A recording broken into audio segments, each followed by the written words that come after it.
Hello. Wait, I'm on the screen now. Hey. I'm gonna play a little intro and give it a minute for people to join. I got soap in my eyes. I was taking a bath. I was working out. But we're gonna be talking about Sophie Reeder. And I haven't posted the video to Facebook yet, but I am posting. I did post it to sorry, I haven't posted it to YouTube yet, but I am gonna be I posted it to Facebook so people can check that out. Hopefully after this stream I'll probably post it. Let me play a little intro, give people a minute to join. Alicia, how you doing? Sierra, Karen, Nicolette, Crystal.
All right. Hey, how's everybody doing? Welcome to the live stream. Wanted to say hi to the people. Belinda, Cheryl, Patty, White Wolf, how you doing? Stacy Klein, welcome. Don't know if you're in the area that's being affected by the hurricane, but stay safe. I'm not actually. We did have like really a bad tropical storm this weekend, which kind of stopped me from going out. I plan to go out to look at some stuff with regards to like Layla Cavett. I'm actually going to do it this week. I don't want to say the exact day in case Shannon's weirdos are out there looking, but very, very soon. Tonight, I'm going to go and buy the supplies because I don't have a baby with me today, my daughter. And a lot of people have been asking me to cover the Braylon Noble case, which is a mess. I did enhance the 911 call if you guys want to hear about that later. And what I'm going to do is we're going to be talking about Sophie Reeder. I've been trying to get attention on this story. This is a story from 2017 about a girl that went missing here in Fort Lauderdale, Florida. This name actually came up. Somebody brought it up to me with regards to Shannon, but I don't think it has. There's nothing that ties it, but somebody brought it up. And then I looked up recently. There was an update to the story. So what I'm going to do is I'm going to play the video, and then there's another video that another Facebook page, a big Facebook page covered, and they posted it this year in February. So we're going to watch that after, but I'm going to do my video first. So for the people that don't know the story, they can check out the video. I spent several hours putting this together, and YouTube didn't want to monetize it, and Facebook, I had finally rearranged things and got it monetized, but it's kind of a bitch because when it's not monetized, they shadow ban and censor this stuff. And so let's get to the story. After I play my video, I'm going to open up the lines if anybody wants to call and just talk about their theories or their own experiences. And then we have a second video to watch. So here we go.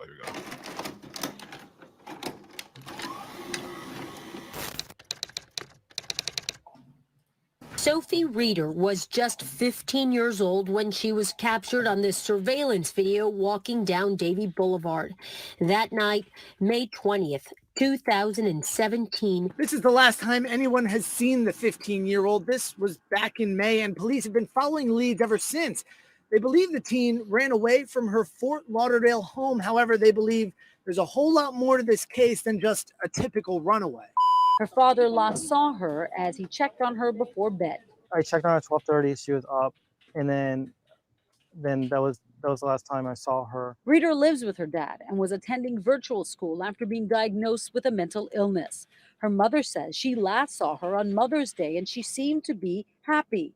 But when they accessed her computer looking for clues, they saw very troubling signs, disturbing websites, and contact with older men. Days have gone by and Sophie Reeder is still missing. Flyers are all over the Croissant Park neighborhood in Fort Lauderdale as they're looking for any clues. Friends and family of Sophie Reeder papering her Fort Lauderdale neighborhood with posters of the 15-year-old girl. Police have been following every tip, every lead that they get for quite some time now. They say they got some really important information that led them to a home near a local high school. You kill her or not? You kill somebody or what? Residents thought someone was murdered after police rushed a home right near Stranahan High School. They shut that area right there and no one could come through. I thought somebody died. Right off Southwest 18th Avenue, detectives started questioning people and dusting for fingerprints. We've learned they were executing a search warrant related to missing teen Sophie Reeder.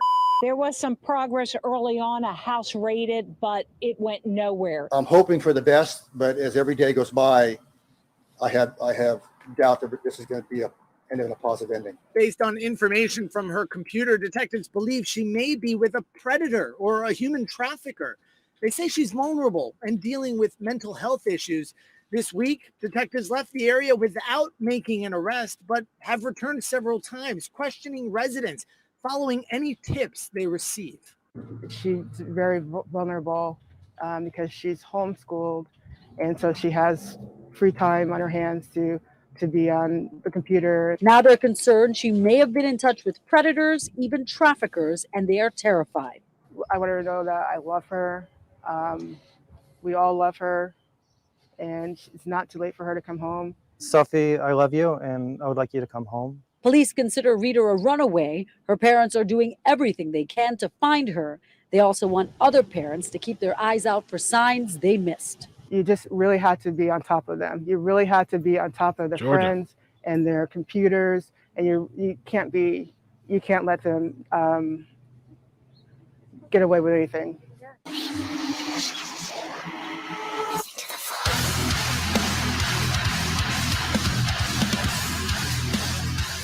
Hey, iCkEdMeL. How are you guys doing? And I wanted to talk about Sophie Reeder. This is actually a story that I covered back in 2019, the beginning of the year. And I figured it's time to do an update on the story for a multitude of reasons. One, I've actually had a conversation with somebody recently that brought up this name. Last night, I looked her up again. I occasionally look up stories that I covered in the past. And what I found was that this year in May 2020, there was actually an update with a little bit of some new surveillance footage that was released. So I'm going to show you guys that. I also found a form in a post where allegedly this person claims to be the mother, and she's talking a little bit on the situation of her daughter. So I wanted to take you back to this first surveillance footage that was back in May 2017. The timestamp on this video is wrong. This is clearly nighttime, and the time and date is really between May 19 and May 20th because there was some reports stating that she was last seen at 10 p.m. on Friday evening, while the father stated he saw her at 12:30 a.m. Her father last saw her as he checked on her before bed. I checked on her at 12:30. She was up, and then that was the last time I saw her. This area is on the West Davie Boulevard. It's in the Stranahan High School area, and this is also near her home. And yes, that is a cop car driving right by her. And pay attention to the headphones that she's wearing because we're going to talk about that in a little bit. This is what the area looks like during the daytime in which she's seen in this surveillance footage. You can match the two spots on the ground to the video I just showed you. She was walking by this. This is Davie Boulevard. It's reported that she left all her belongings behind, and that the two cell phones that she had were turned off since day one. Cell phone's been turned off from the day one. No contact. We're going to talk about it. There's no way that she is out there on her own. A couple of things to keep in mind. These clips are old, and not until I show you the new clip that was posted this year. So it's all, we're talking past tense. And for this next part, we're going to be talking about that apartment that was searched, what they found, keeping in mind the headphones, and keep in mind the 2 cell phones that were disconnected since day one. An investigation into her disappearance led police to this home in Fort Lauderdale, near Stranahan High School, where Sophie once briefly attended. A search warrant was executed. Now they're looking at this case as a very, very serious crime, either human trafficking, abduction, or possibly murder. This is the first indication that I've seen in the case that they're possibly looking at this case as a murder case. Investigators interviewed 3 men inside of the home and seized 25 cell phones, along with 2 computer towers, ammunition, and a pair of headphones. Headphones which Sophie was wearing. Headphones which Sophie was wearing. At the moment, detectives aren't connecting some of the seized items to Sophie, but she has run away in the past. Police believe this time was different. Evidence found on her computer is leading them to think that she may be with a predator or human trafficker. For Sophie's mom, every passing day without knowing where her child is has become gut-wrenching. There's nothing that she's done that would change how much I love her and want her back. And she's truly missed. Again, Sophie Reeder was known to frequent this area, the 1700 block of Southwest 11th Court in Fort Lauderdale. Police, the building that you see behind me, related to her disappearance. How all that stuff was found in that apartment, and the investigator, the private investigator, stated that those were her headphones that were found. How that didn't lead to more coming out of this story or finding Sophie. 3 men in there that were spoken to, 3 men in that apartment, and 25 cell phones. According to the Local 10 report, investigators dusted for fingerprints and interviewed the 3 men inside the home, but no arrests were made. They took out 25 cell phones, seized along 2 computer towers, ammunition, a pair of headphones, and the other list of items. Now I'm going to show you the new surveillance that was released this year. I've never seen this video surveillance before. You let me know your thoughts. Also, the mother, they had some video footage of the mother commenting on it. Fort Lauderdale Police now releasing this surveillance video of the teen walking through this Fort Lauderdale neighborhood near Stranahan High School. She went walking, and it was, I think she was last seen about 2:30 in the morning, and somebody could pick her up and kidnapped her and did whatever, or she met somebody online and they convinced her to run away. And either way, it's not good. Her phone went dead in this courtyard on Southwest 11th Court, and no one would hear from her ever again. I miss her. I miss her every day. I wake up and I miss her. I go to bed. She's the first person I think of. She's the last person I think of when I go to bed. After 3 years, you try to have hope, but the longer the time goes by, the harder it is. I just hope that there's some kind of closure and somebody comes forward, because somebody knows what happened. She was a great girl, and just a lot of energy and really feisty, and I just miss her a lot. I really do. Her mother, Nicole Twist, says at the time the 15-year-old disappeared, she was spending a lot of time online and may have gone to meet someone that night. She was not in school at the time, so she had a lot of free time. So she was associating with the wrong people, maybe getting involved with older men, maybe involved in selling drugs. We're going to get into this online post I found last night on Reddit. It was posted this year. Somebody claiming to be the mother, Sophie's mom.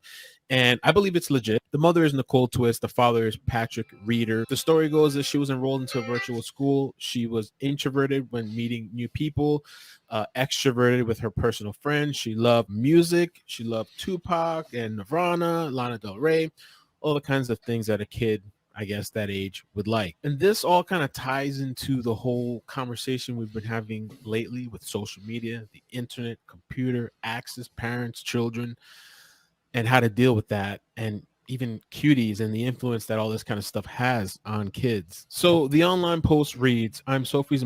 So I just wanted to pause it here real quick for the new people joining. I just wanted to spread this story because this story never got a lot of attention. This story is not a trending story. This is a cold case. I posted it originally in 2019 when I was smaller. So please, if you could share the video or whatever you can do, I'd appreciate that.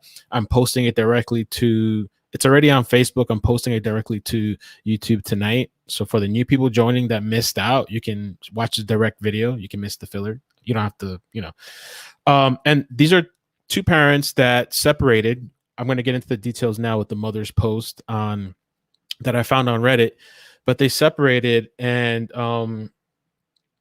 the daughter, which we're going to watch another video, which has some details I've never seen before, which the daughter, she, at a certain age, she wanted to leave the mother. She was living with the mother. I think at 12, she left and she wanted to live with the father. And she was going, I guess, through that teenage rebellion kind of thing where she wanted to do what she wanted to do. And yeah, well, I'm going to continue playing it. After this video finishes, I'm going to open up the phone lines. The next video, I think, is about, let me see, how long is it? It's 8 minutes. It's not long, but it's footage and video that I've never seen before. So yeah, we got to get attention for the people too that are just, there's a lot of them. I still haven't done Lauren DeMolo, which just is not getting the attention that it needs. And this kind of stuff is happening all the time. And this is really just around the whole conversation with these kids on the internet.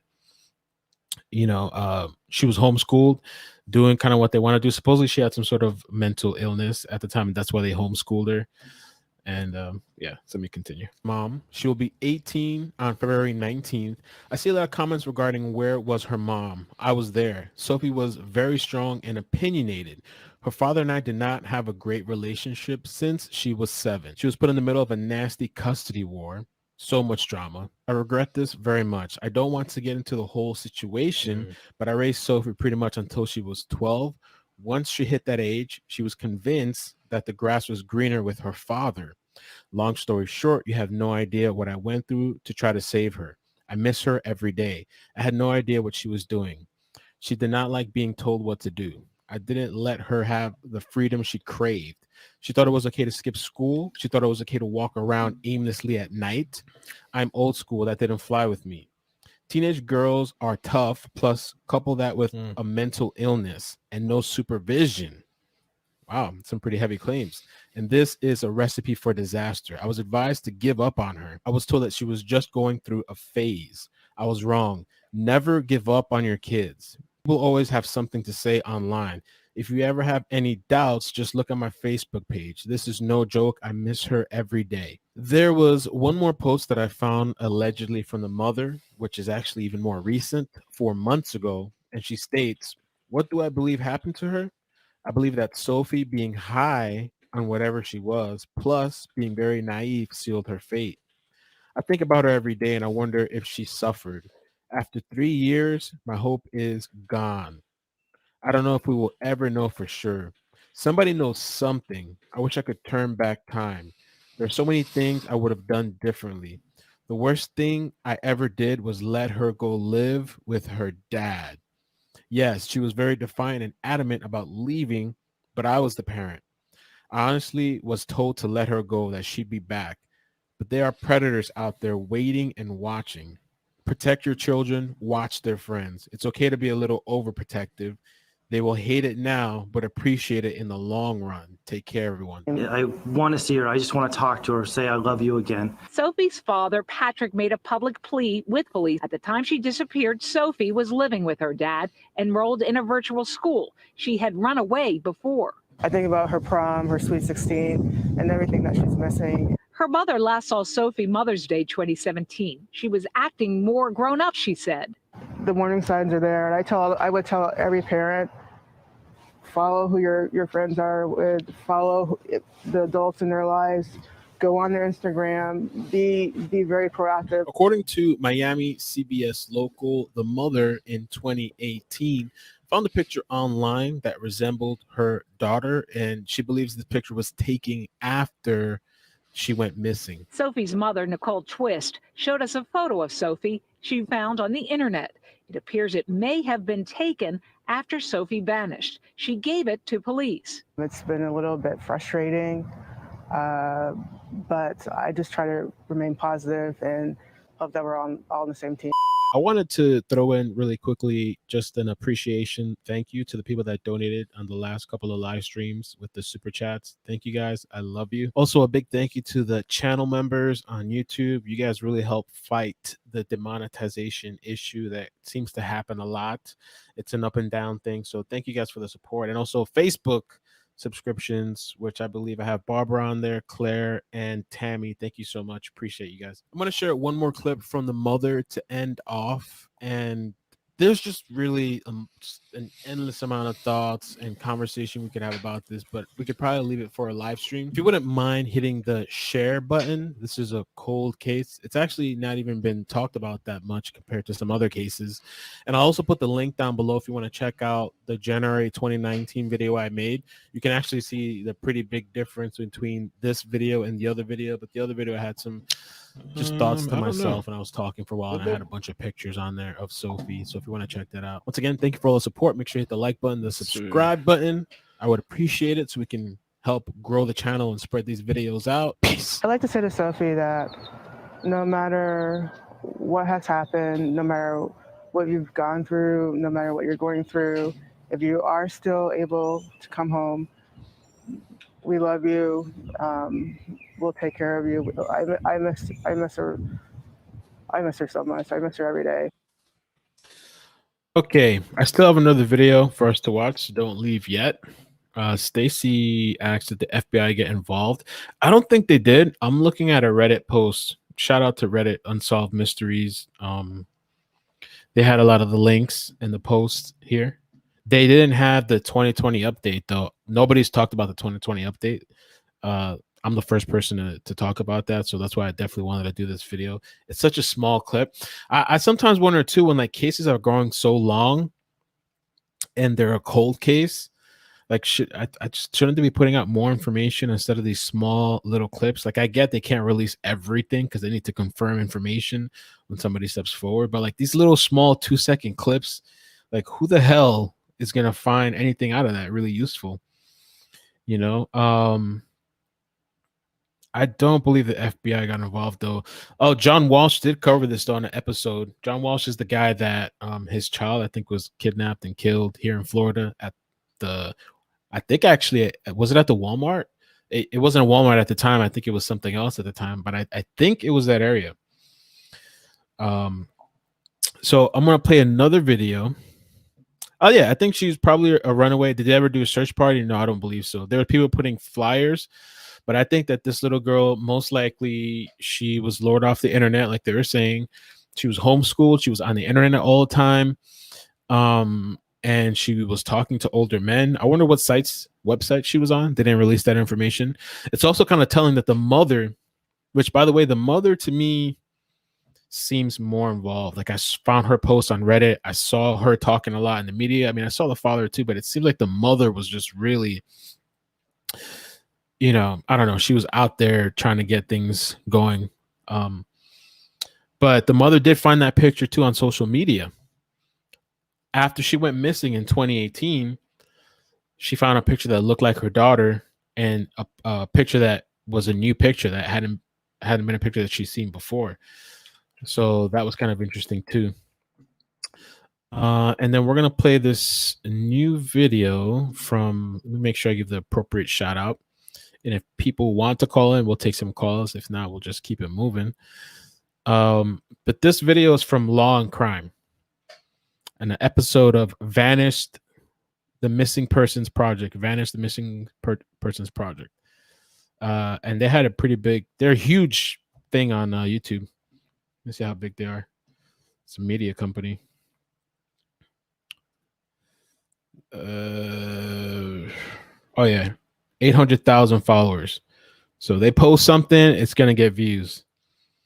So we're going to watch this next. Let me bring up the video. Let me see the comments.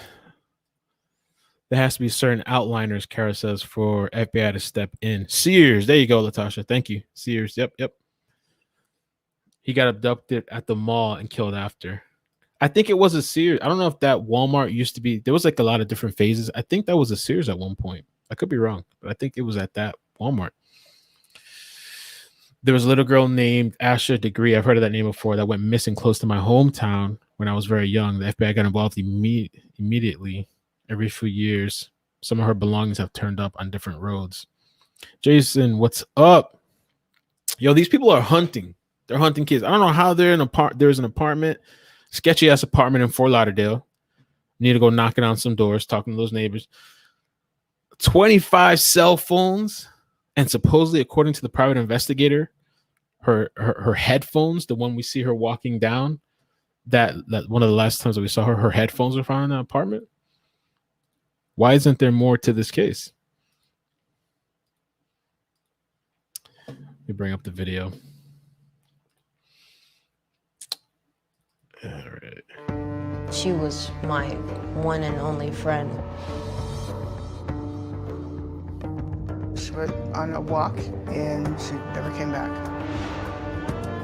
The 15-year-old disappeared after leaving her Fort Lauderdale home, and no one has heard from her since. I literally had a panic attack. Karina Saunders. She would have reached out to somebody. She wouldn't just disappear. Mm-hmm. Time she left her house. Oh, It's just okay. a total mystery. Target. Yeah, I know that Target. That's what they say, Tammy.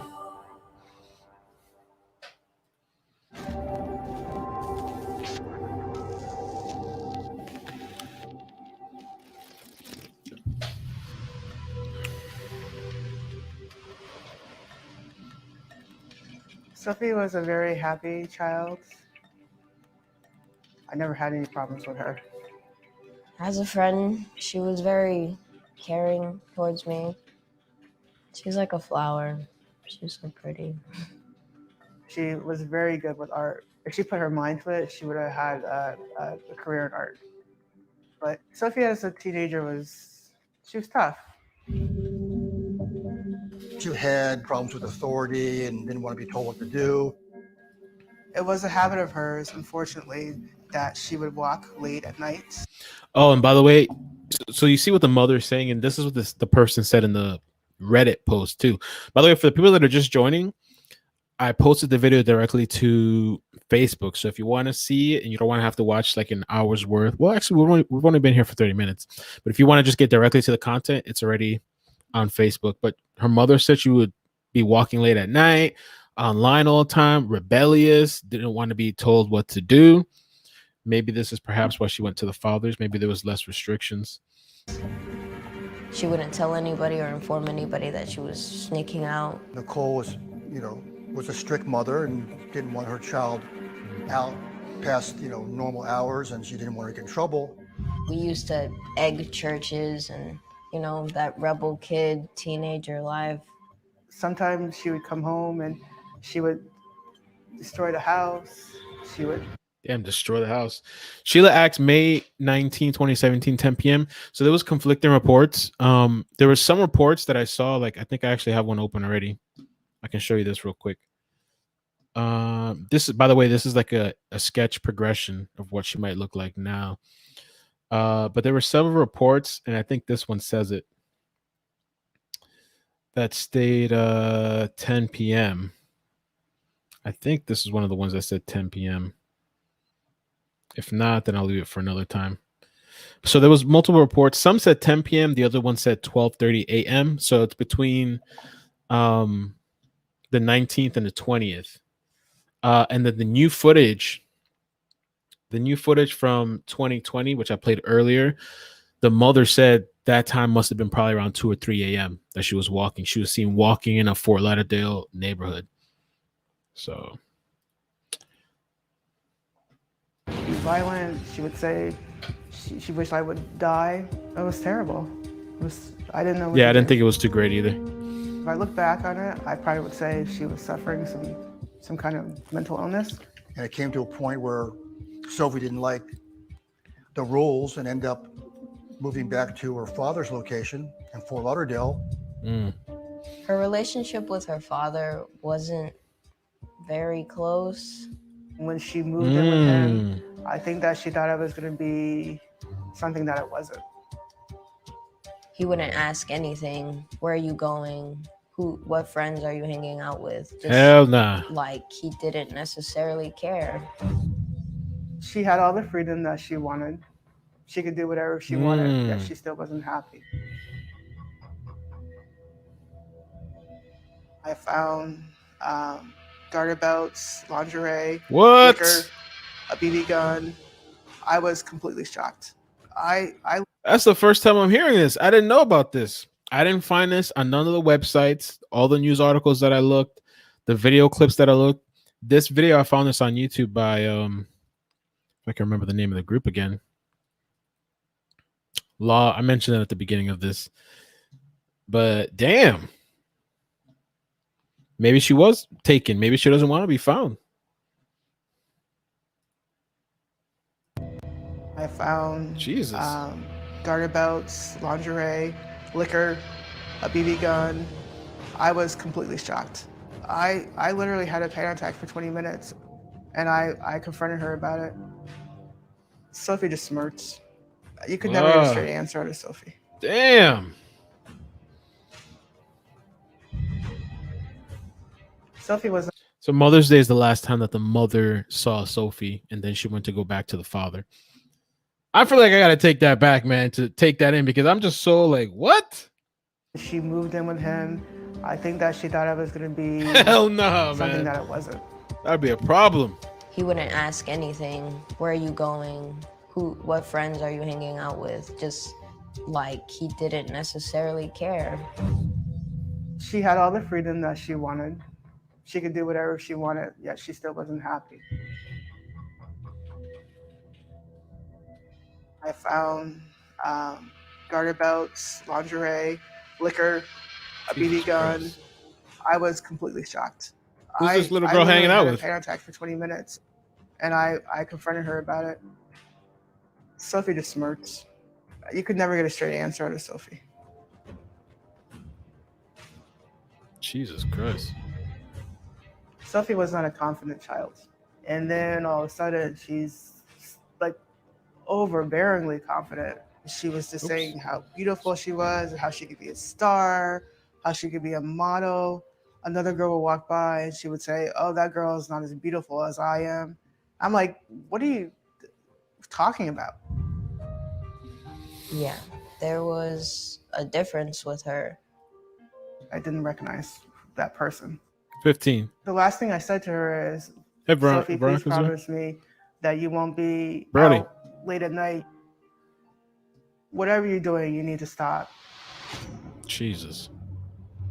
I didn't know this either. She got a call? Her dad had said that he hadn't seen her for 4 days and she lived at my house. When I heard this news, I was worried. I didn't know what to think. I couldn't even grasp it. I thought she would come back, but she never did. My partner saw a missing poster of a child in Fort Lauderdale, and when I called the number, I ended up talking to Sylvie's mother, Nicole. We've been talking for the past 2.5 years regarding this case and trying to get some type of answers.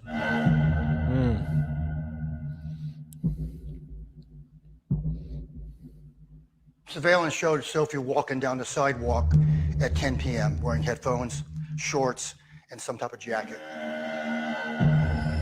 By the way, this is where we talk about the slight conflicting report when I mentioned earlier, because there's multiple. So there's some reports that say this was at 10 p.m., which the timestamp of the video is incorrect.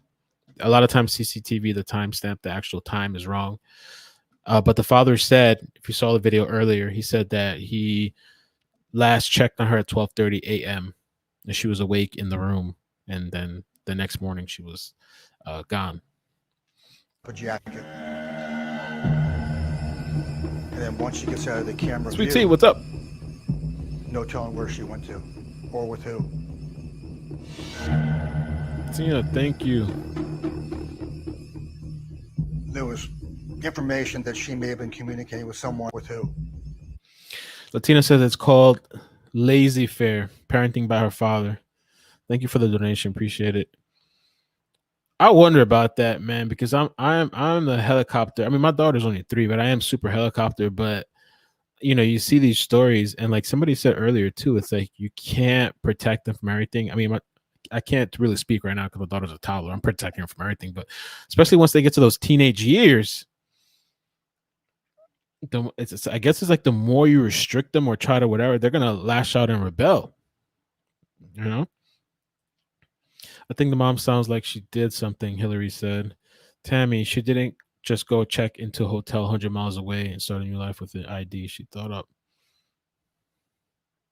What channel am I watching this from? Give me 1 second and I'll tell you, because I actually played this. This is a Facebook group. Facebook, not a Facebook group, but a Facebook page. So I'll tell you in 1 second. Again, I'll mention them out. They're a really big page on Facebook. Let's see, videos. Okay, it's called Law and Crime. Huge. You guys have probably heard of them. I think they're probably on TV and stuff. They had an episode 7, season 1, episode 7, called Sophie Reeder. So they have information that I never heard of before. Here, you guys can check out the page and follow them if you like. That's their page real quick. Law and Crime. Damn, Karaki's popping up. Did that on purpose. All right. So let me continue with this.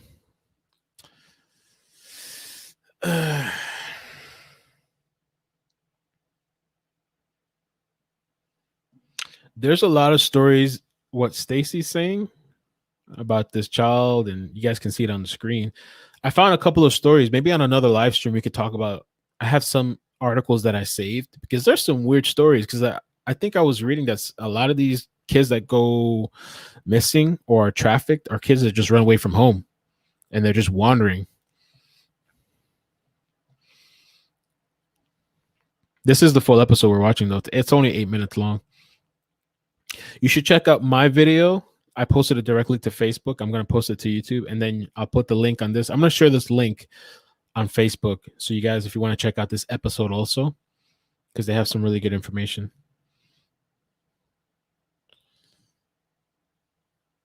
I protected my baby girl until the second year of college. I'm going to be one of those people that I'm checking into their social media as a, what's her name? Nicole Twist, I think her name is. Nicole Twist. As Nicole Twist, Sophie's mother, was saying, you really have to be, you can't just be lax. You have to be in their social media. You have to know who they're following, who they're messaging, who they're talking to. You know, when I was a kid, I wasn't even allowed to sleep over. There was only one friend that I could sleep over. And this person, and it was once in a blue moon. I mean, I would beg. Never. It was, I mean, I could probably count on one hand how many times I've been there. And this person lived across the street. That's the only person I was able to sleep over a friend's house. And this person lived literally, like, you could look out the window of our house. This was in New York, and you could see the house from right there. That's the only person. You know what I'm saying? Some of these parents, these kids are all over the place.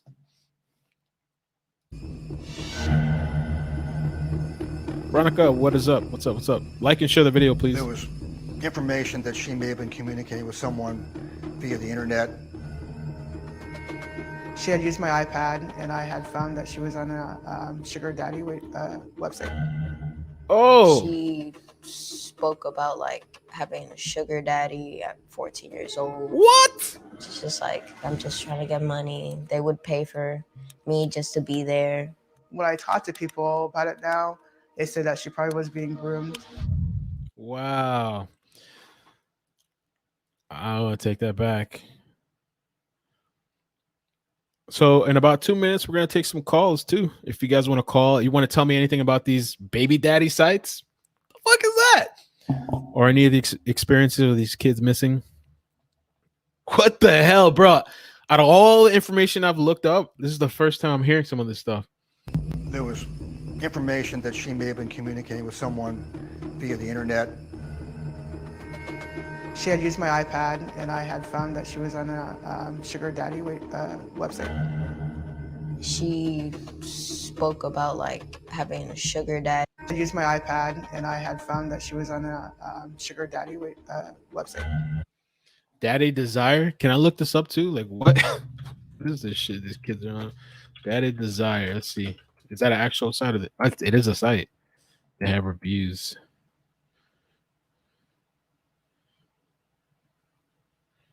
The heck? Elite. Oh my god. Are you looking for? Okay, we'll read this after. She spoke about like having a sugar daddy at 14 years old. She's just like, I'm just trying to get money. They would pay for me just to be there. When I talk to people about it now, they say that she probably was being groomed. Mm.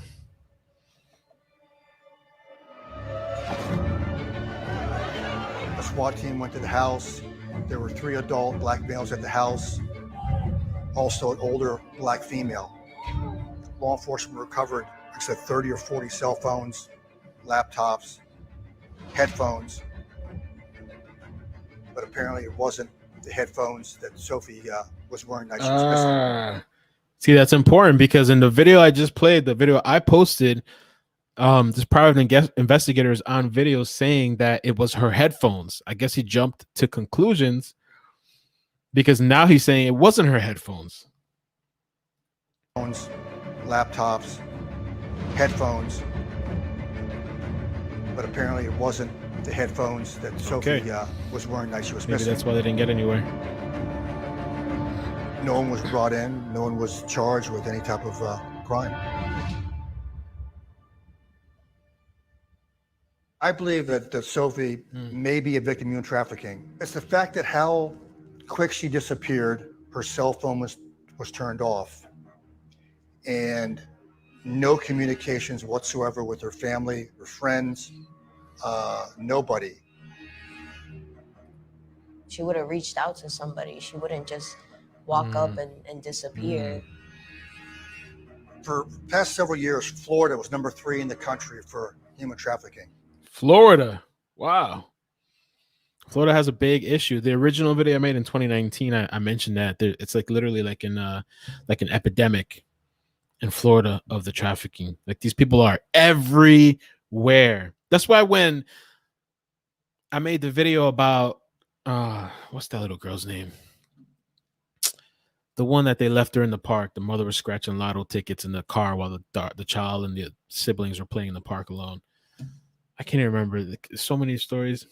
Somebody in the chat might remember. Somebody got upset with me when I was like, you shouldn't be leaving your kids in the park alone. Like, hello? Like, do you see this shit that's going on? Like the day when people get offended when you're like, nah, you shouldn't be leaving your child in the park alone. You can't leave them alone for a minute. You know, there's a lot of times too, like even today, like I was taking my daughter to her mother's house and we get out to the car. I'm putting her in the car seat, which by the way, you should put your kids in a car seat. That's another thing. So many kids are dying. Parents are on the highway, driving, whatever. They don't even have a seatbelt or a car seat for these kids. But anyway, digress. But I forgot her blanket. Got to bring my daughter's blanket, Maddie's blanket. Got to bring her blanket. So, you know, you're tempted. Like you could leave the child in the car for a minute. You could even lock the doors and run in the house. I don't do that shit. I bring her, take her back out, take out the seatbelt, bring her back out. Let's go back in. Let's get the blanket and then we'll come back out. You know what I'm saying? Like you can't even leave the kids in the car for a minute. You know, I talk about that, the Walmart video where this lady's, and that's what I'm saying too. Like when I go shopping and if my daughter's with me, which I haven't brought her with me in a long time, I just do the online stuff because of COVID. But when I would bring her, she's in front of me the entire time. This parent had the shopping cart behind her, the infant in the little sitting thing. Like you really have to tell people about this because maybe people just don't know. And she's facing forward. And this elderly guy literally just walks by, takes the cart like it's normal and just walks off with the baby. You know what I'm saying? Like it's just so crazy. Daughter's in front of me the entire time with a shopping cart. When I go to the car to put the groceries away and I'm popping the trunk, the cart's right next to me. The cart's not behind me. It's not the side of the car where I can't see it. The cart's literally right next to me with a seat where the child is sitting right next to me. It's nobody taking her without me noticing. You know what I'm saying? Unfortunately, they get involved with the wrong person. I forgot the super chat. Let me get that drugs next. involved, and now they're having sex with customers on a daily basis because someone is forcing them to do that, and there's no way out. Wow.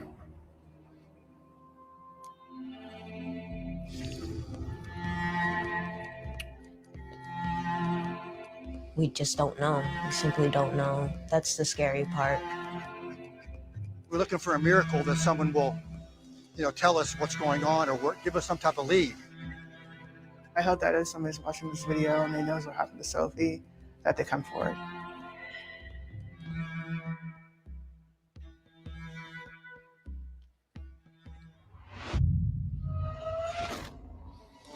So it's not normal for a 7-year-old to just disappear. And that's Sophie, man. I learned things with you guys I didn't know either during this live stream. That's why I like to sometimes watch the video together with you guys, some of the new stuff. Dre Latina, thank you so much for the donation. She says authoritarian, 1, lazy, fair, total hands-off parenting, and 3, authoritative, other types of parenting. The third parenting style is considered the most healthy mix of strict and lax, basically loving structure. Thank you for that. I saw somebody else. Marissa, how you doing? Good to see you. Thank you for joining. Thank you for being subscribed too. Thank you for the super sticker. Now if anybody wants to call in, man. I was looking at this website too. Everybody wants to call in. Daddy Desire. This is a review site though, or something. Are you fed up of dating losers? Nothing ages a girl faster than having to be a mommy in a relationship to a guy her own age who doesn't appreciate her, and refuses to grow up. It may sound like a harsh judgment of young men, but it's sadly proven to be the norm for many young ladies who end up frustrated and cynical about modern dating. If you're fed up having to date boys who won't get it together, who are happy living with roomies, working dead-end job, drinking, gaming away, get it together. Who are happy living. Oh, I read that. At Daddy Desire, we know finding successful sugar daddy is all a girl needs to open her eyes at the night and day difference between dating boys and dating real men. Money is the biggest difference. So you broke, you need some money, you want to escape all your troubles? Look for a sugar daddy. And obviously, the biggest allure for a sugar in training, I didn't even know that was a terminology, a sugar in training. Okay. But have you considered these other reasons why sugar baby dating is a superior choice? I guess this is a thing. This is a website thing. All these people, let me take this call we got in. 530. Hey, how you doing? Where you calling from? Good. California. California. Hey, who is this? My name's Jennifer. Jennifer. How you doing? Are you the Jennifer from the chat? Really well. No, I'm new. Okay, new. What are your thoughts? I mean, Sophie Reeder, or you can talk about anything else, the daddy dating websites or kids in general looking for attention from outside sources. And yeah, I just think it's really sad. I agree. It does come with the parenting choices and how the parents are, raising the children nowadays. When I was being raised, I agree with you. Like, we were allowed to go trick-or-treating. We were allowed to do stuff. Safety. Nowadays you can't.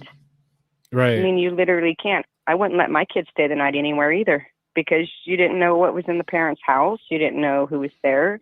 You didn't know if they were safe.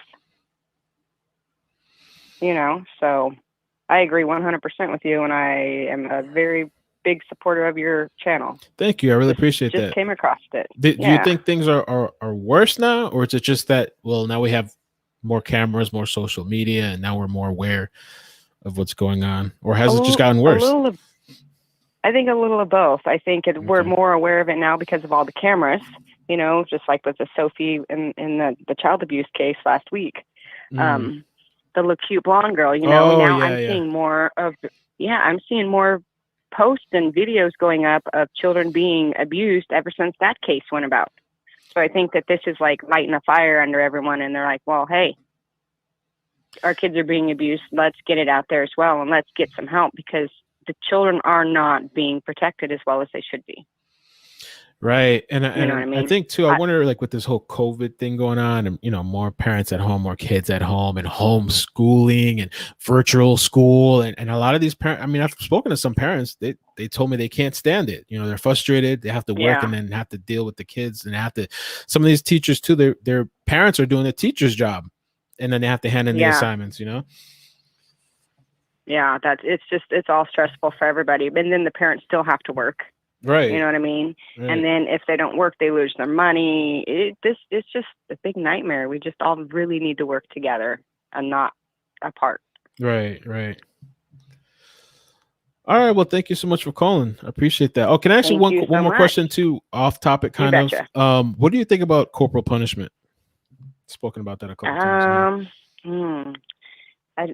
It just depends on how bad the case was. I mean, if it was severe enough to where they deserved it, then I'm all for it because, you know, in some cases, you know what I mean? Like with a child and stuff, that's just awful that child didn't have a chance or say in how bad they were punished or beat or, you know what I mean? So why should the person that do it have that right? You know what I mean? They really shouldn't have a say. And if it was a very extreme case, I mean, if it's something that they don't deserve death on or whatever, or corporal punishment, then, you know, they don't deserve it. Right. I just believe in however hard the punishment is or how bad they have screwed up. I mean, that's just horrible for a child. All right. Well, thank you so much. Appreciate the call. No, it's okay. I do that all the time. I'm nervous. That's my first time on air. Oh, no, don't worry. Don't worry about it at all. I appreciate you calling. I appreciate the support too. It means a lot when people call Not and just a problem. contribute. So thank you. And I'll be contributing and liking and still continue to follow. So thanks for everything. All right. Take care. All right. Bye. All right. I'm going to take another caller in a second. I just, I was thinking about the corporal punishment too. It's a little off topic, you know, but so far I don't do it. I don't believe in it. Like I got it my entire life when I was growing up. I think most of us when we were younger, we got it. A lot of us got it. We were growing up. There's a lot of different information online that you can look up and find alternatives. They also talk about the mental aspects, the mental health aspects, which I'm not an expert on any of that stuff, but you know, I've read some of that stuff and they said it has lasting effects. To me personally, I never got anything positive about corporal punishment. For me, there was nothing. There's not like something I can look back and like, oh, thank God I got that because then I wouldn't have done this. No, I think it had more harmful effects mentally when I was younger than positive. And I still went out and did shit.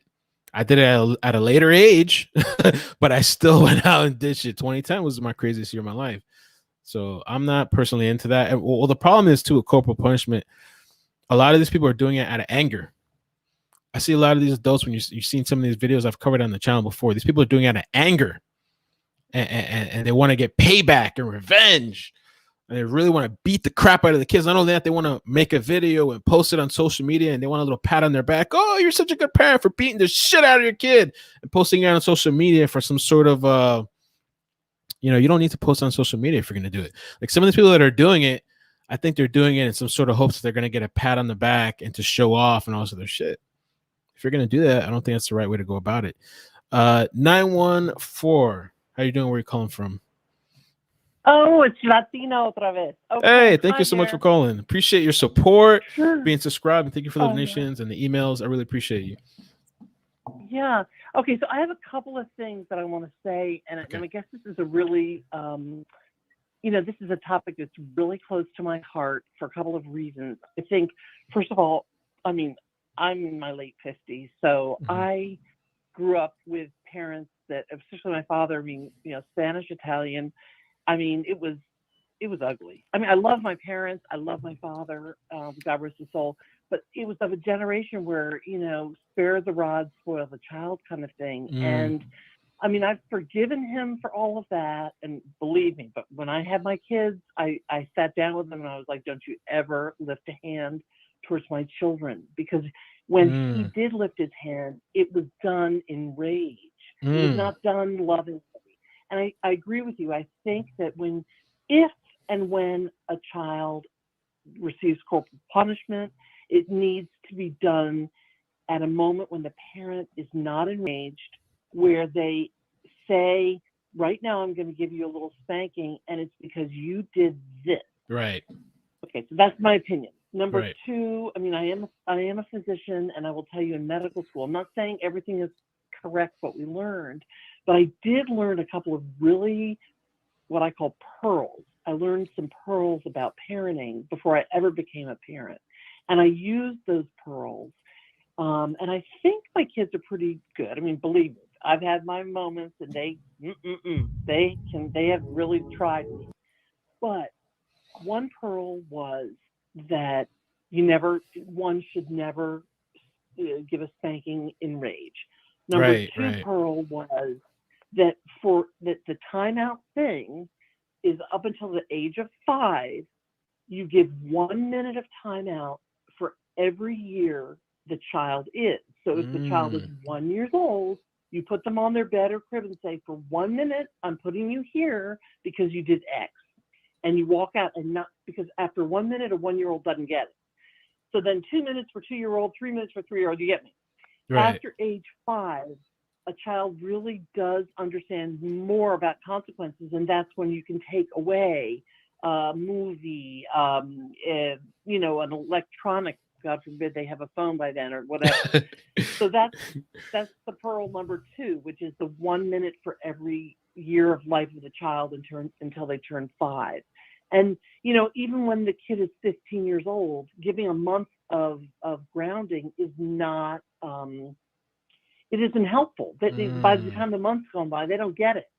So it has to be something immediate for a child, done not in rage, and that is consistent with their mental development.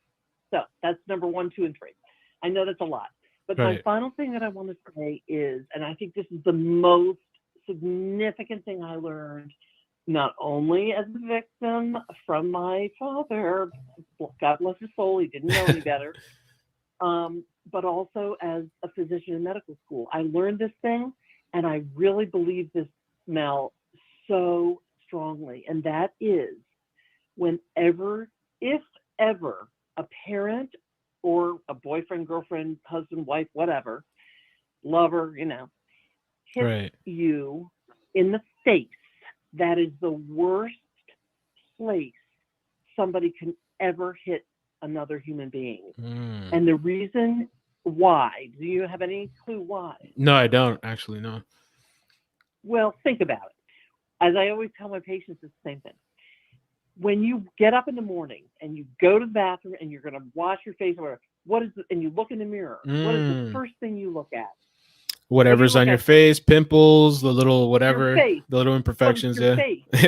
Exacto. Right. Exacto. You don't look at your fingernails first. Right. You don't look. You might look at your hair, but you're looking at your face and your hair. Why? Because developmentally and as human beings, and I believe created by God in His image, we are the heart of our soul and the heart of our self-esteem is our face. So when somebody smacks you in the face, they smack the heart of who you are. So that's all I wanted to say. I mean, I know that's kind of deep, and I don't know if you get what I'm saying, but no, I can understand. Really strongly. Yeah, that makes sense. So, I'm just rambling now, and thank you for allowing me to share. No, thank you so much. I appreciate it. I appreciate your perspective. Thank you. So I'm going to hang up now. Okay. Oh, no. I had one more. No. Oh, yeah, one more thing? Go ahead. Oh, sorry. No, you're good. My daughter called in a few weeks ago to you, and you showed that very video slice of that child leaving. I don't know if you remember that. The same girl we're talking about now, Sophie. You showed as my daughter was talking. Oh, yes. Mm-hmm. Okay. And the thing that my daughter did not get to say, and she's in college, is that she wanted to tell you that a lot of her friends, and God forbid, I said, if you're doing this, child, I will not be happy. But a lot of her friends in college, to make extra money, they don't go on the sugar daddy sites, but what they do is they open their own site, and you can become like a subscriber, a member of a certain tier, and depending on the tier, that college girl will show more, be more scantily clad, or become do more sexual poses, and they make I shouldn't say that. They make a ton of money. They make a ton of money, and it's not prostitution. It's making money. It's almost like OnlyFans or something. Yeah, there you go. Say again? It's like OnlyFans. Yeah, Jennifer was saying too. OnlyFans. Something like that. I don't know what that is. Oh, okay, yeah, But something like thing what is, you're saying, yeah. But like what I believe, and I guess my daughter and I've talked about this a lot, is I think it's personally objectification of women and it's debasing. And I'm like, if you ever need money that badly, I'll try to like scrape some money together for you to my child. I never want my daughters to feel that they're objectifying themselves or sexualizing themselves to unknown people for money. That feels bad. But one thing that my daughter did want to say to you is the difference, she says in her own mind, is what her friends may be doing in college, and they're 20 years old. They are of the age of consent. Right. So they are consenting adults, and they're doing something that is considered legal, and they are consenting. Whereas you look at this child, Sophie, that you're just showcasing right now, she was 15. She is not of the age of consent. And a lot of these human traffickers or this pedophile thing that you were, the rapey.com thing or whatever, this is about children that are not of the age of consent. And I think we really need to understand that word, consent. So that's all I want to say. All right. Thank you so much. Appreciate it. Thank you for the call. Thank you for your support. I know I went on a rant. Tell your daughter I say hi. Bye, ciao. All right. I'll call you in some other time. All right. Thank you so very much. No problem. Bye. Bye. All right. Got some other callers too. The age of consent, that's a whole interesting conversation too, because I mean, I spoke about it with people before. It's like in other countries, even in other states, the age of consent is different ages. Right. So like who comes up with the age? Like there's not even a consensus really on the age of consent. Like 18 sounds good to me, but there's other states, there's other countries as low as isn't there as low as 12? I thought. Let me take 769. 769. How you doing? Where you calling from?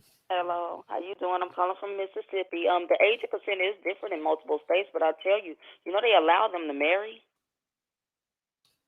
At what age?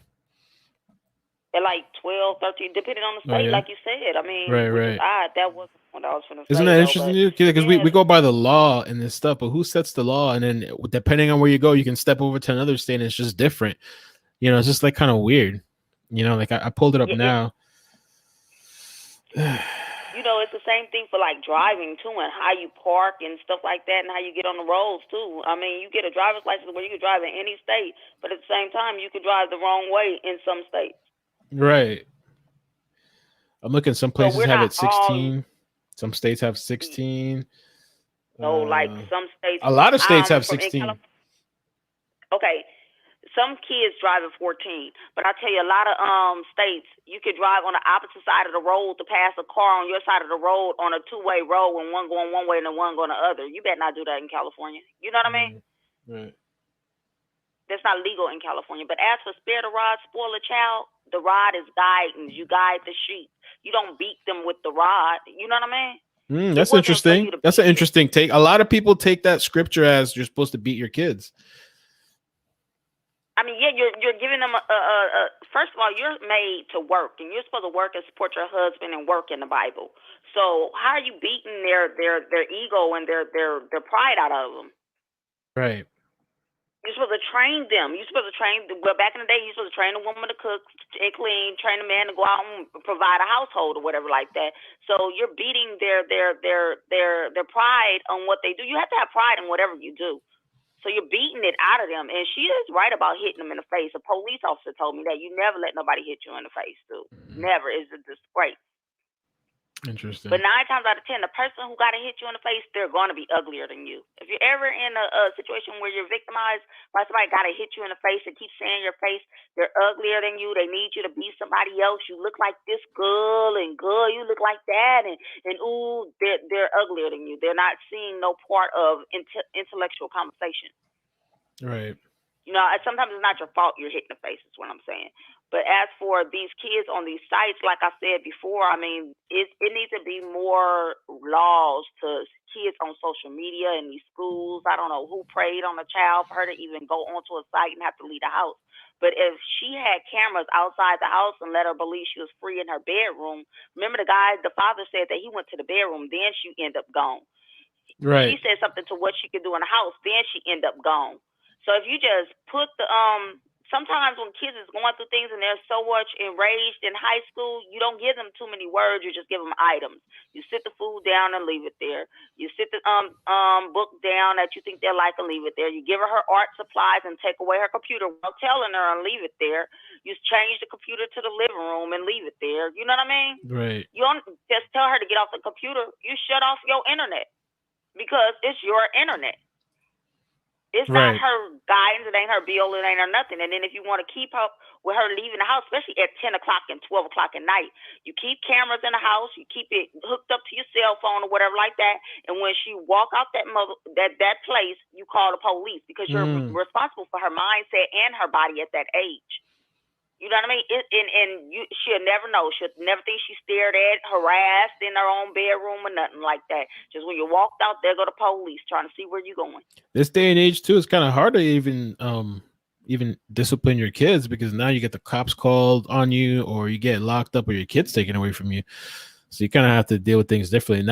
I'm not into corporal punishment, but I've seen a lot of these parents. Like there was this one mother that went up to the school and her friend was recording the entire thing. That's what I'm saying. Some of these people don't have the right intentions. They're just doing on some clout type of shit and beating their kids. And also the woman went up to the school, beats this boy, beats the hell out of him. And first of all, he's a young boy, but you're male and you're being destroyed, embarrassed, humiliated for the internet and the world to see by your mother. You're breaking down that kid. That kid's going to have issues when he's grown up. She shouldn't have been doing that, but I guess there's no father in the picture either. But she got all her kids taken away. And the way she was beating him, it's rage. It's these people that can't control themselves. They're taking on all their problems with themselves, the problems with their significant other, the problems that the father's not involved, and they're beating the shit out of the kid and taking out on the kid. There's nothing right with that. If you're gonna do it, at least from a place of love, when you calm down or something. These are the people that are beating and killing their babies, tossing the baby, punching the baby, shaking the baby because they can't control the baby, and the baby's screaming and crying. They don't know what to do. You know, it is parenting classes. I think at every hospital, people supposed to take CPR classes for even having a pool with a kid around. I believe it's a lot of these incidents that shouldn't have to happen. Well, let me tell you, I took CPR, but I did it voluntarily because I was just paranoid like that. I took CPR class and I paid for it myself. But when I went to the hospital as a father, let me tell you that a lot of these nurses didn't treat me like a parent. A lot of these nurses would walk into the room and they would talk to the mother. Some of them, there was a few of them that did look at me and acknowledge them, but the ones that didn't acknowledge me, I'd be like, hey, I'm here too. Hey, I would like to know. Hey, you have to stand up and ask questions. But a lot of the times they don't even talk to you. They'll acknowledge you. They don't give you the information that you need. They just talk to the mother and that's it. And they walk out. And I guess because the mother's the patient, but they need to take the time and educate the fathers too, because the most helpful thing that I learned when I went to the hospital with my daughter, they played this video for me, and this one nurse was really nice, and she was like, watch this. And they were telling dads how to deal with the babies when they're crying. You know, just if you're getting frustrated, put them down, walk away, take a minute or two, get a glass of water, sit down, take a few minutes, even if they're crying. And I did that when my daughter was small, and it helped me out so many times, because sometimes the screeching and the crying, the high pitch in your ear, and you're trying to figure out what's wrong. You change the diapers, you feed them, you burp them. And what I learned, sometimes you got to repeat the steps again. And you come around and do it again, and you find out, oh, she needed a burp. Maybe she needed to be burped longer. Oh, she peed 2 times, and she doesn't like the way the diaper feels, and it's bothering her. You know, so taking the time to just take a few minutes, walk away, have a glass, and come back, that has helped me out so many times. I'm glad I watched that video. You know, they don't educate fathers, and I guess a lot of the fathers aren't really there anyway. Just don't show up to the hospital or whatever. But there's some dads out there that do care and are involved. Yeah, you know? Maybe they need like with birthing classes, they need father parenting classes also. But at the same time, a lot of fathers show up just to put their name on a birth certificate. Yep. So I mean, you can understand the woman is going through the whole like postpartum and stuff like that. But yeah, I think marriage matters. I think like making one with that family does actually matter, and changing that dialect. But that don't mean a married man ain't there just to put his name on a birth certificate too. Right. All right. Well, thank you for calling, because I have some other callers. Do you have any other thoughts? Or no, I don't. Okay. Thank you so much. You too. All right. Let me take 786. Been holding for a while. Thank you. 786. How you doing? Where you calling from? Looks like a Florida number. Are you in Florida? Florida. Hey, can you hear me okay? I hear you good. How you doing? Yeah, this is actually iCkEdMeL. I commented Oh, I saw you. earlier through- Yeah. How you doing? My real name is Oyuki. Oh, Yuki. Okay. Thanks for calling. Yeah, no problem. I kind of wanted to go back into, obviously Sophie being the main topic. Right. I commented earlier on this, but as you were playing those videos and talking about, the things that she was probably going through at the time, I have a similar, I guess, scenario. I can relate to her very well. As far as this perspective that I had when I was her age, my mom was very controlling. She didn't really like to let me even go outside of my house to play with my friends. It was a tough age for me around that time. And then I also brought up like how, when in our time it was AOL, that was very popular. I was in AOL too. There were all these chat rooms we used to log into after school and talk to random people, like ASF, and people wanted to find out things. We didn't know who we were talking to at the time. And, some of these scenarios led to me meeting up secretly with, luckily for me, with boys I had never met. I ended up meeting up with a random older guy. But it was something that I did too, and a lot of these young girls, now they're exposed to even more opportunities to meet these guys, like that sugar daddies that you saw. That was crazy to see that even existed. But looking more into that, it actually makes sense why she would have an easy outlet for being able to escape at night or run away, get tangled up with these older gentlemen who is probably trafficking her, whether she wants to come back or not. I don't think these girls that end up in those scenarios ever want to end up being trafficked, sold as property. Right. That's never a thing. And if it's true that she was using drugs, I didn't do that at her age, but that could also be a big factor. They drug them up and they take them away. Like you said, Florida is a huge state for all that sex trafficking stuff. And kidnapping is there's like a huge spike. I'm also following that whole Layla Cavett scenario. There's just a lot going on, but the girls can be easily brainwashed. Think of even the R. Kelly scenario going on. There's still, even though he's locked away, there were still these girls that are following him, that his people are still protecting them from going back to their homes. So, right. It's a scenario. A lot of kids too. Like you were saying, I think a lot of kids. I don't know if she was into drugs or not. The mother in a post, allegedly, the mother in a post said that she was.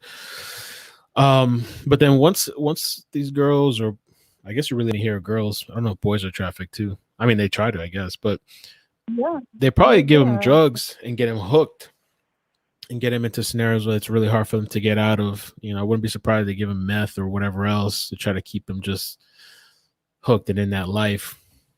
I don't know. I mean, even as an adult, in my early 20s, like I had a time where I like to go out and walk at night. I almost look like Sophie with my pigtails up, like my little buns and my headphones and stuff. But I look very young for my age, and someone could confuse me for a younger woman or a girl just walking out in the middle of the night.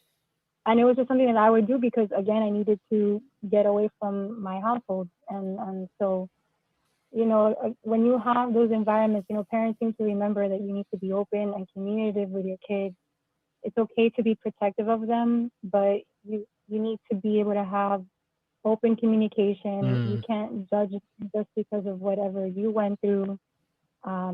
Especially different times. Clearly the AOL stuff is still going on. We still got all these predators and perverts taking advantage of kids, and it just really sucks. So definitely recommend people to be more aware, and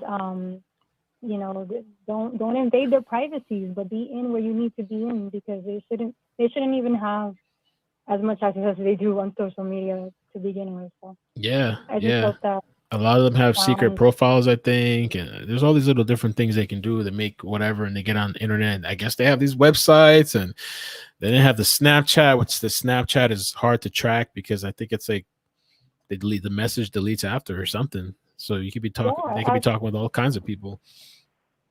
Yeah, and I had people, kind of, I put a lot of these repost type of topics on my page, on my personal account, because I think that I have a lot of friends, they have their own kids, and they're going into these ages, the ones who had them younger, or even the ones who are, though it's still very young, but they don't realize, when you're posting a picture on the internet of your kid, you don't know who is looking at this, especially if it's a public profile. You don't know if someone that you knew in high school is now this like crazy pervert person, and they like to see young kids, and you're just giving them this free access. And I got feedback, and people were telling me no, that they shouldn't be scared to share pictures with family and friends. I'm like, yeah, but sometimes, it's actually statistically proven that these kids end up being molested or taken advantage of and stuff like that, or abused in general from people that they know, because obviously it's someone they're comfortable with. So, it could be anyone's friend, family, anybody. It could be a teacher, as we've seen. These are not like random scenarios that don't happen to anybody. And people just need to be like way more alert. And yeah, so I just wanted to talk about that a little bit, but I'll let you also talk to anyone else. Well, thank you for the call. I appreciate the insight. And you said you're Yuki, right? I saw you in the chat. Yeah, this is my first time getting in. I'm really okay, cool. Cool. Thank you for you're calling. doing. Appreciate that. Did you by the way, did you watch Cuties, or did you hear about Cuties? Just real quick. I did. I haven't seen it myself. I've only seen clips that people have put on there. I did see the interview with the writer and the director, and I could see what she was trying to do. I think that whoever produced it and allowed it to get to the point that it did may have had ulterior motives, because I think so too. They don't coincide with each other. Right. I love the message, but again, it's an idea of it. The concept was great, but she didn't deliver it in the way that it should have been. If it could have been any other kind of dancing, I think it would have been better. Right. It's just it doesn't click together, and it's sad that if it ended up being a good film in general to watch, that people are taking it to this other extreme. But just the fact that these girls are, just the way that they are, dancing the way that they are, and all that it's not appropriate. And I definitely don't agree with it. Okay. All right. Thanks. Appreciate it. Thanks for calling again. Thank you. All right. Take care. All right. Bye-bye. Bye. You too. I got another caller. I think this might be the last one. 530. Thank you for holding. I'm picking it up. 530. How you doing? Where you calling from? I got another call. Hey. California. California. It's Jen again. Jen, it's me. I called you just the first time we talked about the corporal punishment. I totally misunderstood what you meant. I don't believe that corporal punishment should be used on kids. It should be used on adults that hurt children. That's my point. Oh, okay. I sounded awful when I got off the phone. So you're not for corporal punishment? Oh, hell no. Okay. No. I was beat as a child. Yeah, me too. No, and I totally misunderstood it. I was put in the foster care system at the age of 3 because my mom used to beat me. Yeah, so I was raised in the system, 17 different foster homes from the time of very young age. Wow. So 17. That's why in 10 years. I'm just curious now. The foster care experience, was that horrible? Because I knew a friend that went through that multiple, and she said it was horrible, and I don't know. Some of them was really bad. Some of them didn't care about me. Like the last foster home I was in, the woman took all my money. She had made me have a paper route, and then she took all the money from the paper route. She beat me, actually, and she was a foster parent, Wow. So my belief nowadays is that foster parents really need to go through a whole lot of training or fingerprinting before they're even allowed to have kids. The foster parents, they get paid too, right? Like when they take a child, they're making money. Yeah. Yeah, they get paid, and that money is technically supposed to go towards feeding the child, making sure the child has clothes, making sure the child is, well taken care of.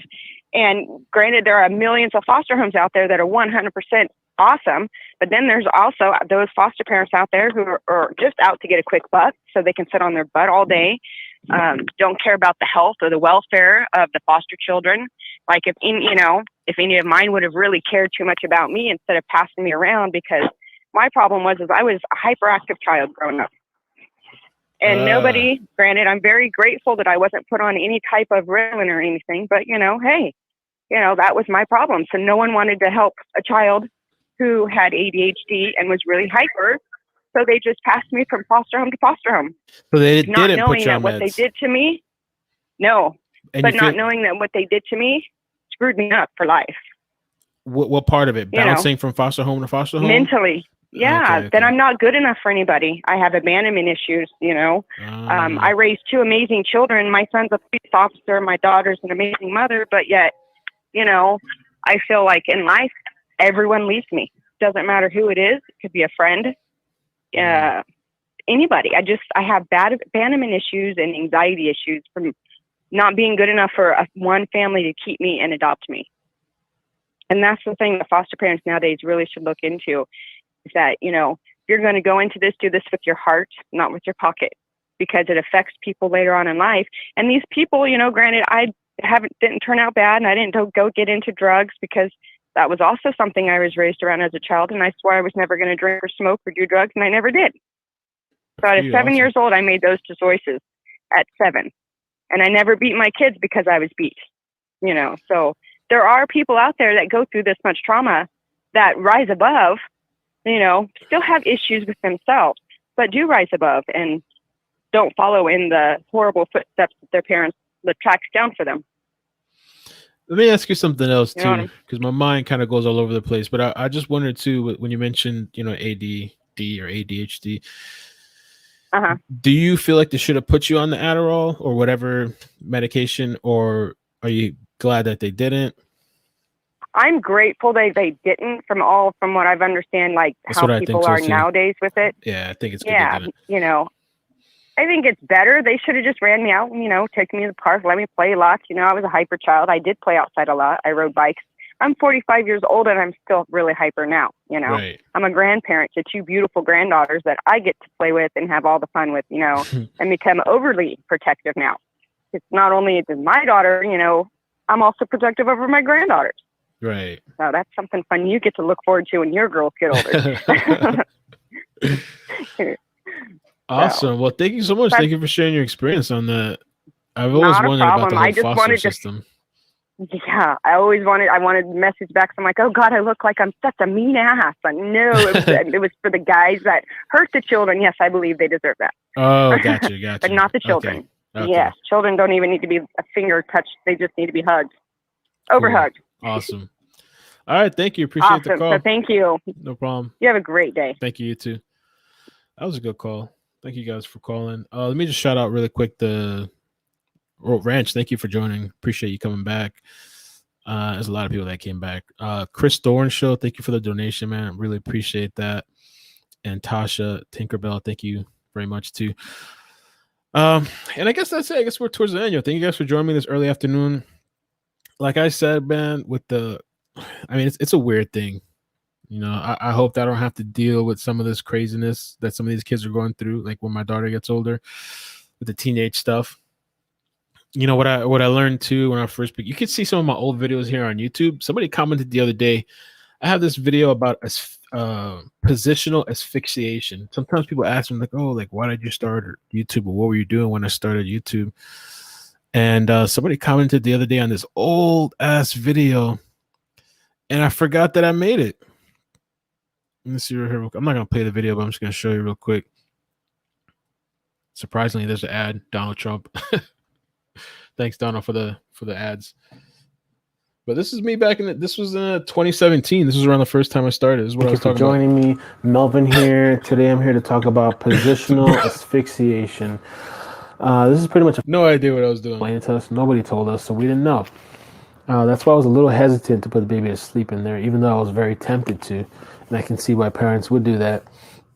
Well, there was a study done, and they measured the oxygen levels on babies in car. So that was a whole other thing. That's kind of where I started. A lot of different topics. But yeah, I don't know. I just never been into corporal punishment, and the videos I've seen online, to me, it's like people enacting revenge on their kids. And it's also people with ego issues to me, especially when the child's a toddler. It's this ego thing where you feel like you're not getting what you want out of life, or you can't maybe somebody's mistreating you at the job, maybe the other parent's not involved or whatever, and now there's this little child, a couple of years old, that can't do anything, is helpless and defenseless, and a lot of times they probably don't understand what's going on, and then you're just taking it out on them.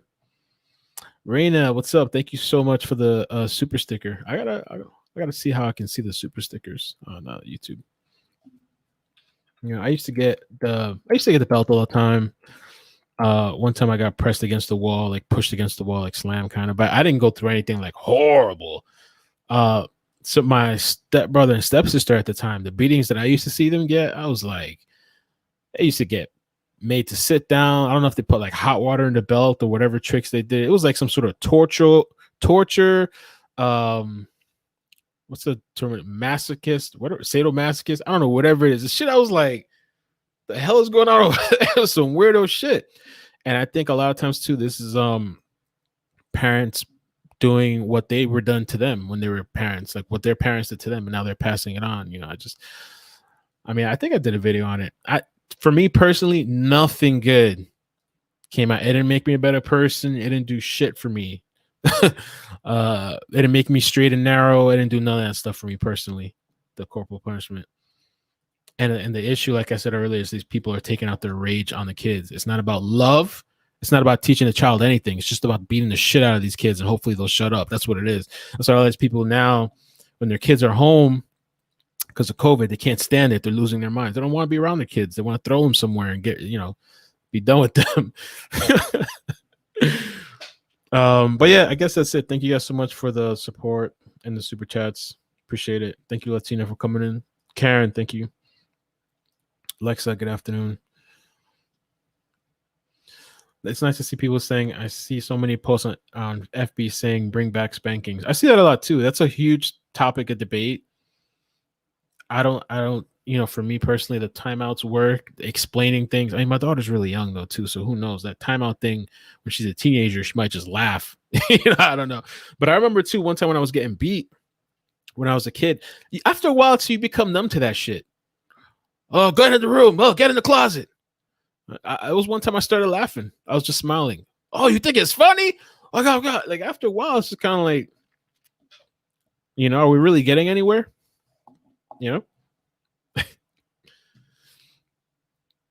But I really do too believe in explaining things to the kids, why you're doing it, why this is this, and why you're being punished or why you're on timeout. I don't know. With your heart, not with your pocket. Yeah. Foster parents are earning money, man, for taking the kids. But yeah, I'm out of here. Make sure you follow me on Facebook, YouTube, hit subscribe, like, share. Appreciate it. You guys have a great day. Take care of yourselves. And yeah. Oh, I mean, I'm not going to say much more, but with the Leela stuff, we're not done with Leela, man. I'm talking to people every day with regards to Leela. That story is dying because that's what happens online. It's been weeks since the news media had any kind of update on that. But there is people that are working behind the scenes, and I've reached out to a bunch of people that never got back to me. Emails, text messages, so. But yeah, take care. We'll talk. I don't think it was trauma. No, regardless of your trauma, you came out well, honorable man. Oh, thanks. I think the worst thing to me in my life was not having my father in my life. That was the worst thing. And actually, really quick, you see how I can just keep talking? Really quick, as far as when we talk about corporal punishment. So my mother was into corporal punishment, right? Which, by the way, my other sibling, she never got corporal punishment. I think some people, and maybe my parents, my mother, as she got older, maybe they just learned maybe this is not the right thing. Or maybe just because my sibling's a female, the boys just get beat. We'll leave the girls alone. But my father, he never put a hand on me. I was more afraid of letting my father down than catching a belt. When the belt wasn't working, I was still acting out. The final thing, my mother would be like, "Oh, I'm going to tell your father. I'm going to call your father and tell him." And he never put a hand on me. I was more worried about letting my father down than any kind of physical punishment crap that was being done, So I don't think that has to be the answer for everything. There's a lot of information online. So just me, I do feel you care about the children. Few and far between actually care. I tune out. That's why I tune out sometimes, because all this death stuff every day with the kids is just too much. Sunflowers.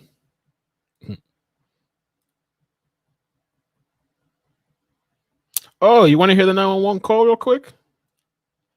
I can do it, and then we'll get off. That'll be the final thing. Braylon Noble call enhanced. Hopefully I still have all the files here. Let's see. I might have to play it for you in my editor because I don't think I extracted it, but I can play it for you. Let's see. Did I ever extract the file? No, but I can play it for you guys in my video editor. This is the 911 call. Really what matters is the first 18 seconds, but I'll play it for you. If you guys want, I haven't covered the story. That's why I haven't put it out yet, like the enhanced thing, but hopefully you guys hear it good. 911, where's your emergency? Yes, we have a missing 3-year-old. Okay, what's the advice? Nonverbal. 315 Gibraltar Heights. 3415. I'm sorry, 3415.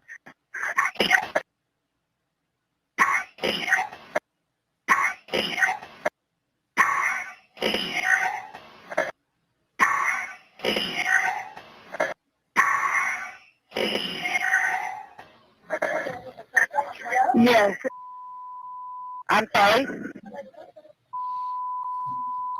Your name? Yes. Your name? I mean, to me, it clearly says I killed him. I think everybody else has heard the full 911 call, but people were asking about that part, and there was a news article that said they were actually investigating the 911 call with the I killed him part. But I spoke to somebody today or yesterday about that too, and they were stating maybe she was just yelling the fact that she wasn't watching her child, and she said I killed him, you know. But everybody, I think a lot of people believe the mother's involved. I'm sorry, 3415.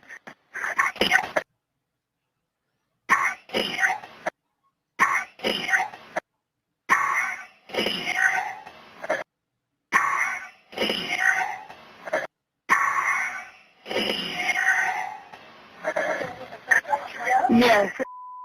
Yeah, I mean, to me, it's clear. You know, it's not like I can't breathe or no, it's definitely I killed him.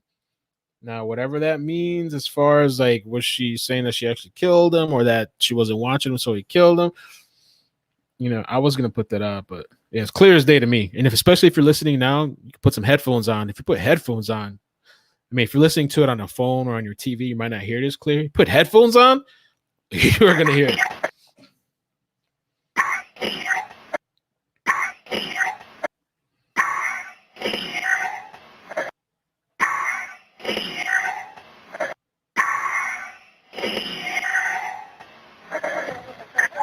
Yes.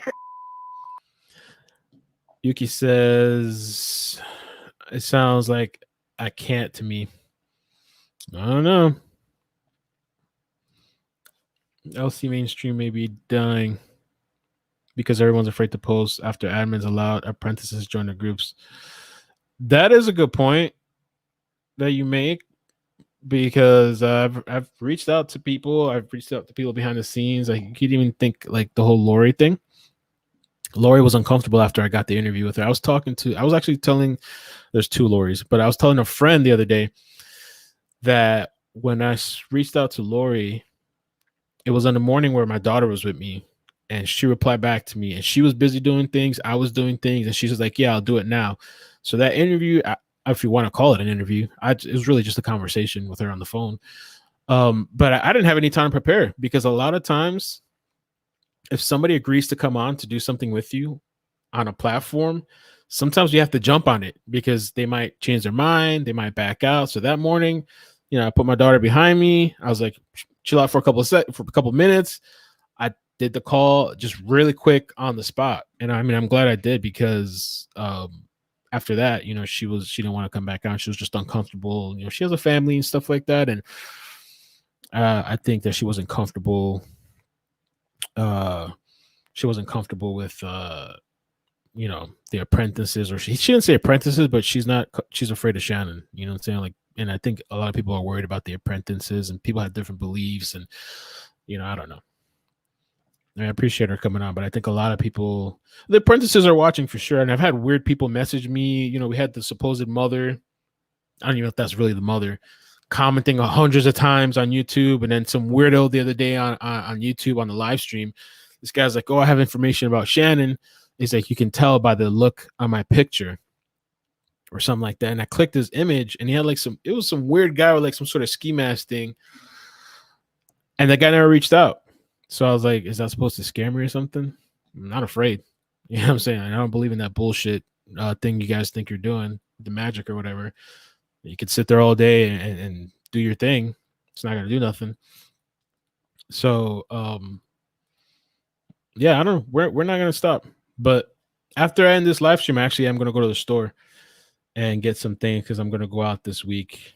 I mean, it's probably not going to do nothing, but I'm just going to go take a look. And I was actually talking to somebody. I'm not going to say the name or anything like that. We'll see if she wants to come on one day and talk about some of the stuff. People that are on Facebook following the groups, they know. But somebody was like linking addresses and stuff like that with the Ebony chick. And some people believe that Ebony still lives in there. I mean, I don't want to say more than that. Maybe it's speculation. But actually, it wasn't even just her. There was somebody else that told me they believe that she still lives there, resides there. I don't know. But I definitely don't think she wants to talk at all anymore, the Ebony person. I think that was it for her on the news, and that's it. Gigi, what's up? I'm only in one or two of the groups. The others got crazy, and they are jealous. Yeah, I usually don't. I try not to mix myself too much into the groups because I don't want to influence people's beliefs or opinions or whatever. And I prefer not to even look for people talking about me. I just, whatever, it doesn't matter to me. Just keep it moving. Justice for Braylon. Little boy didn't fall out the window. I saw images, man. I saw images of Braylon.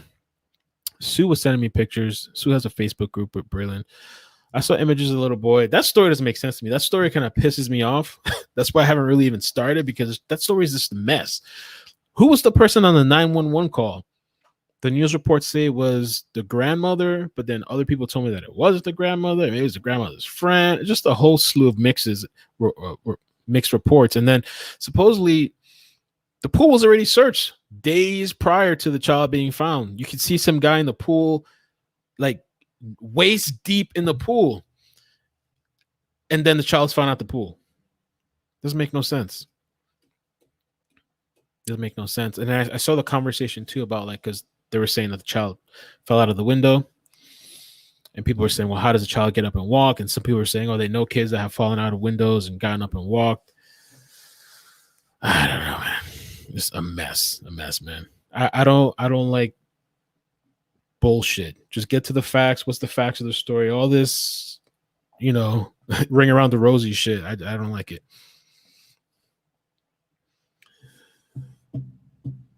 I shouldn't curse so much. I should try to not curse a lot in case people got their kids. I walked around by the other afternoon and was curious about the location search, all the dumpsters in the shopping center. Oh, are you talking about are you local? Are you in Florida, South Florida? Are you talking about Walmart? I was thinking with 2 shovels having blood on it, there had to be someone helping it. Although there were some people telling me that too. It's possible. I think there's other people out there that know what's going on or what happened or more about Shannon.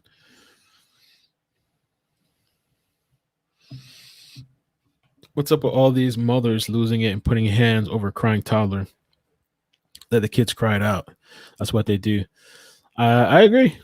Sometimes you gotta let the kids cry it out. I sometimes think, I look at my daughter sometimes and I don't even think she knows why she's upset. She's just upset. She's crying. Let her have her moment. I think sometimes these kids, they don't even know why they're upset, or maybe they're just agitated for whatever reason. They might not consciously know, but subconsciously, maybe something's bothering them. Like, why are you upset? Why are you crying? I don't know. And then she gives me a kiss after, and I'm like, oh, okay.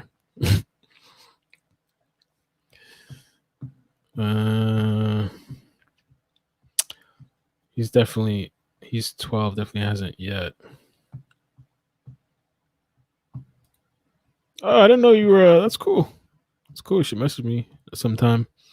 I think it's cool to go out there and look for myself too. I've never done that before. The Layla Cavett thing is the first time that I've actually, and it's something that I like to do more often, maybe possible local stories and go out, meet people, you know, not just to aimlessly walk around, but to maybe even from a creative perspective, show people some of the areas of where things happened and get it on video and show people that. Or maybe you go out there and you find cameras that maybe the police didn't know about or whoever, and you never know what you might find. And get involved and maybe talk to some people in the community. I mean, I spoke to multiple homeless people. Nothing really came from that. The other thing too, with talking to people though, I spoke to somebody about this yesterday, and I also spoke to the group of people I went out with, Pink Justice, and they were kind of telling me too, a lot of times when a man is approaching somebody to talk, I guess people seem to be more apprehensive versus when it's a woman coming to talk to you. You know what I'm saying? People just seem to be more comfortable with a woman. So that's another aspect. Sometimes when you're going out and trying to talk to people, sometimes better to have maybe a woman with you that will be. And the one woman, I think her name is Elizabeth. Is it Elizabeth? She was just open. She just walk up to anybody. I was like, damn. She would just walk up to anybody and start telling them, hey, how you doing? I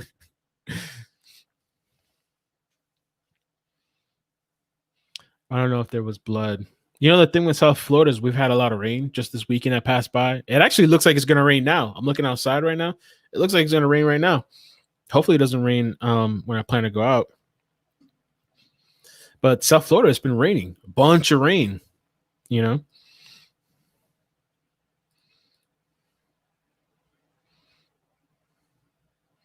I don't know. Some people were saying that the Havoc was supposed to be under the window. What's Havoc? Is that some sort of a... that's a good question. I might drive out there today. The RV, the last time I went, which was a couple of weeks ago when I was with these people, last time I went, the RV was gone. And that's an RV that's out there all year round. Somebody sent me something too. Well, Kara sent me this message, and then this is from one of the Facebook groups, but LC Layla also had some sort of weird stalker dude. I'm not going to put his name out there like that right now because I don't want to just put people's name out like that. But there was some weirdo, some guy that was like obsessed with this chick. Let me read the post. I'm going to read it for you guys. He looks crazy too.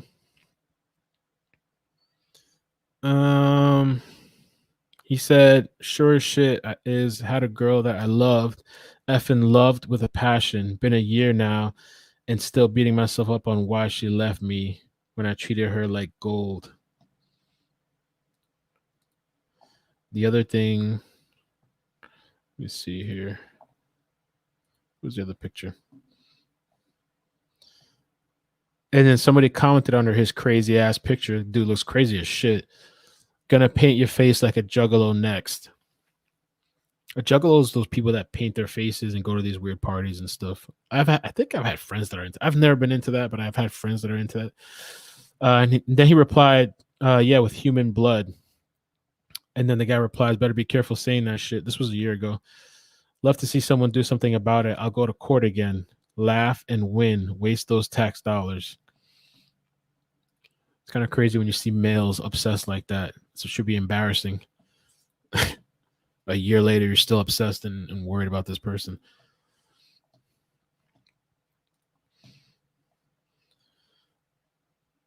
They said they moved because they were getting harassed by people about LC. Wait, who moved? Oh, the RV. That's what I think so too. I wouldn't be surprised if people are rolling up over there and knocking on that RV all day long.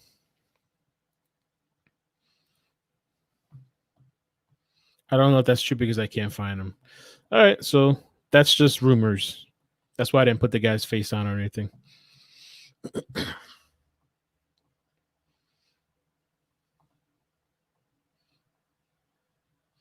Layla's brother plays football. He has her initials on his helmet, praying for him.